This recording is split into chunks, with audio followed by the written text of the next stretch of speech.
Visiting a therapist It's not I've still been very young in this. All the examples on me.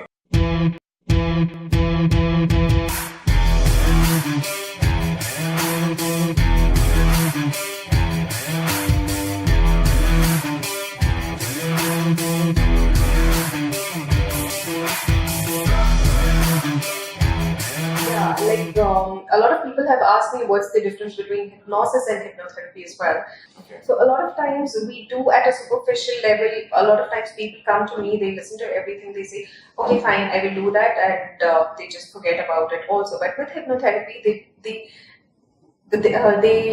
go deeper into the subconscious level, and that's what helps them for a longer period of time, and then it becomes a way of life for them. It becomes their lifestyle. So mindfulness is another such thing which I say is not something like just meditation where you sit in one place or you lie down in one place, close your eyes and do it at a particular time.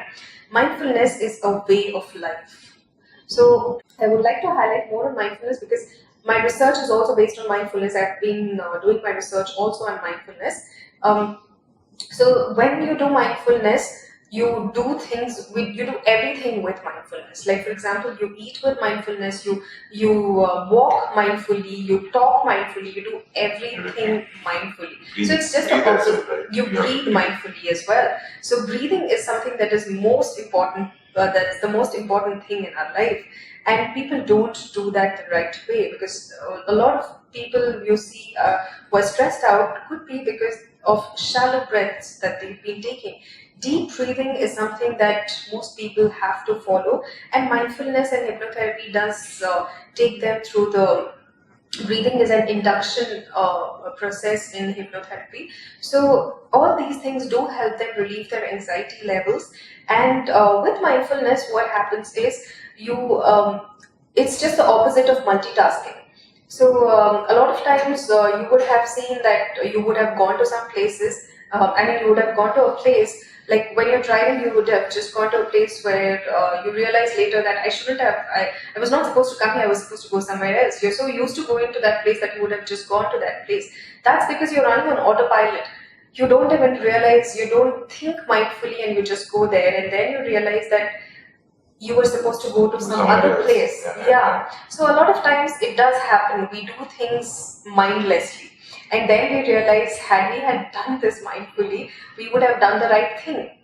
So applying mindfulness in your daily lives, applying mindfulness skills in everything that you do would be beneficial not just for people with mental illnesses, but for people in general, I would say.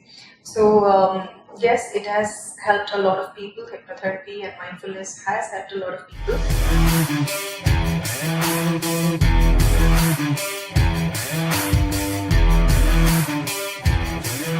So there are a lot of psychosomatic pains that can be healed through hypnotherapy. So as I said, pain center is also in your mind. So dealing with your mind and altering that can help you be healed with get healed with a lot of such pains. So there was a client who had come to me who had a prolonged headache, and it was not diagnosed as either migraine or sinus or any such thing, but she did have a lot of headache, which was a reason which was caused because of something that had happened in the past. So she had, through hypnotherapy, I took her through past life regression into yes, past life regression. I don't deal with the past life as such, but I deal with the past in your life, in your current life. So through past life regression, I took her to her past, and she realized what is it that she needed to heal. What is it that she needed to open up with, something that she had suppressed in herself so much that it had become so dangerous for her that it had remained as a headache in her for a very long time. So ultimately, yes, it didn't happen in one session, but it is still miraculous that it happened in 2 sessions, that she could get out of it, and today she is out of that headache completely. A lot of people do have chronic pains like knee pains and joint pains, and all these things also people do have for a long time, which are not the cause of any physiological ailment. They are not diagnosed as anything as such, but then with psychology, with hypnotherapy, I've been able to deal with these pains, and I've been able to heal people out of these things as well. So, to name a few, these are some of the things that have helped people with hypnotherapy.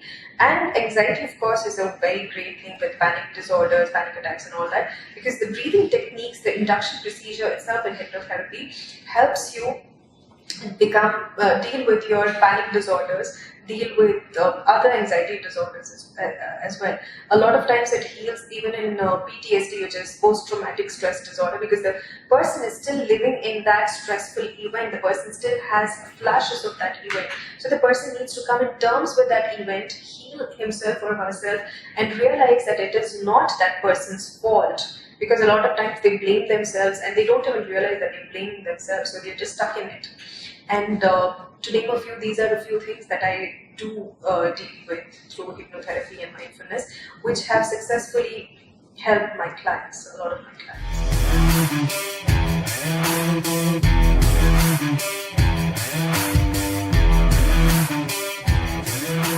A lot of people come to me with this myths and misconceptions, saying that okay, I've just come to get hypnosis done.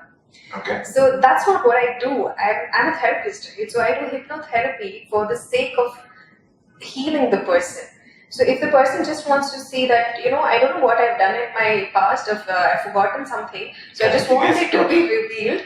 So you do hypnosis on me and you get it out. Or a lot of times people would say, I'm sick and tired of this person, I'm not able to forget this person, so do hypnosis and see that I forget this.